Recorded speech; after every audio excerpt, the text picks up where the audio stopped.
I've simply stopped talking. I've started talking less. You won't hear my whispers in quiet rooms or my laughter booming in crowds anymore. I can't find it myself. I think I've lost my voice. But on days when I finally feel like talking, I realize I do not have a friend to talk to. I haven't made any, and maybe that is the reason I seem to hate college. Not that I've loved it before.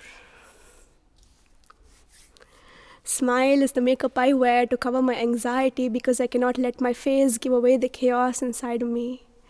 The only thing I do is to think, and to think is a very human thing to do, but I find myself thinking too much, too often. My mind is a labyrinth of thoughts that shouldn't necessarily exist.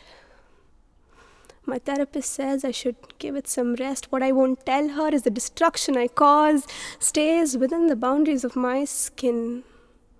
That I haven't slit my wrists before, but that doesn't mean I've never had the urge to do it.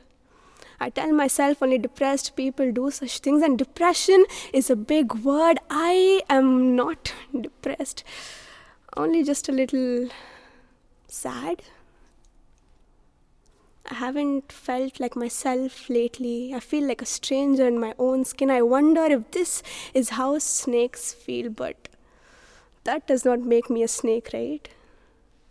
It sure does make me a stranger. Breathe. I'll come back to thinking about this sadness a little later after I've pretended to laugh my eyes out, or must be my lungs at a family gathering that meant nothing to me.